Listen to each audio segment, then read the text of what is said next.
আচ্ছা, আমরা এখানে একটা সার্কিটে আসলে কিভাবে ক্যাপাসিটরের চার্জিং এবং ডিসচার্জিং হয় এটা দেখার চেষ্টা করব। আমাদের কাছে এখানে দুইটা ব্যাটারি আছে, সো পজিটিভ নেগেটিভ টার্মিনাল আমাদের একটা ব্রেডবোর্ডে আমরা কানেক্ট করব।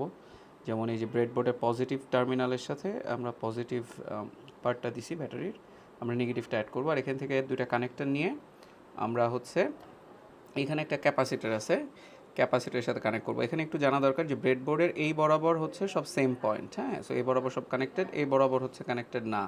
সো এই বরাবর হচ্ছে আমাদের সার্কিটটা কানেক্টেড আছে।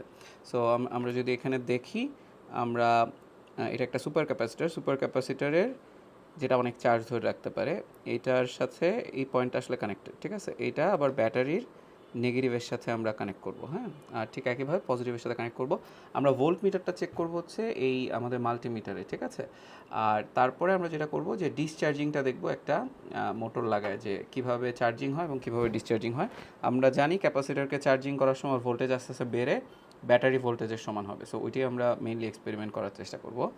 সো আমি একটু হেল্প নিব আরেকজনের ভিডিও করার জন্য। হ্যাঁ, সো আমরা একটু নেগেটিভটা কানেক্ট করে ফেলি এবং হচ্ছে আমরা এখানে ভোল্ট মিটারটা রিডিং নিব, ঠিক আছে। সো আমরা আগে নেগেটিভটা এখানে কানেক্ট করে ফেলি এবং সাথে সাথে আমরা এখানে ভোল্ট মিটারের রিডিং নেওয়া শুরু করি। ভোল্ট মিটারের রিডিং যদি আমরা দেখি, আস্তে আস্তে বাড়তেছে, 1.74, আস্তে আস্তে বেড়ে বেড়ে বেড়ে বেড়ে এটা কিন্তু খুবই দ্রুত চার্জ হয়ে যাচ্ছে। আমাদের ব্যাটারির ভোল্টেজ ছিল সম্ভবত 2.41, এটা ফুল চার্জ নেই ব্যাটারিতে, এটা 3.7 পর্যন্ত ব্যাটারিটা চার্জ হওয়ার কথা। সো যাই হোক, ব্যাটারির যে চার্জ আছে এটা দিয়ে আমরা অলমোস্ট ক্যাপাসিটরকে ফুল চার্জ করে ফেলতেছি। একটু আমরা খেয়াল করলে দেখলাম যে প্রথম দিকে দ্রুত চার্জ হয়েছে, ভোল্টেজ বাড়তেছিল, বাট এখন কিন্তু একটু ধীরে ধীরে চার্জ হচ্ছে।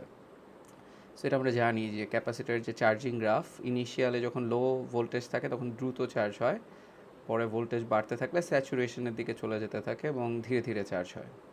সো এটা আমরা এখানে মোটামুটি কমপ্লিটলি দেখতে পাচ্ছি। আর 2.47 পর্যন্ত উঠবে, আমরা এটার দেখাচ্ছি না। আমরা এখন যেটা করব, এটা যেহেতু চার্জ হয়ে গেছে, আমরা এটা খুলে ফেলবো, হ্যাঁ।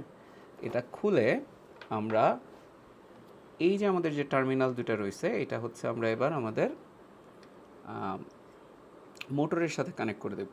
সো মোটরের সাথে কানেক্ট করে আমরা চেক করব যে মোটরটা আমরা কতক্ষণ চালাতে পারি এবং মোটরটা চললে আমাদের ভোল্টেজটা আসলে কিভাবে কমে। সো আমাদের মোটরটা কিন্তু চলতেছে এবং আমরা যদি এখানে দেখি, আমাদের এই যে ডিসচার্জিং হচ্ছে, ভোল্টেজ কিন্তু কমে যাচ্ছে।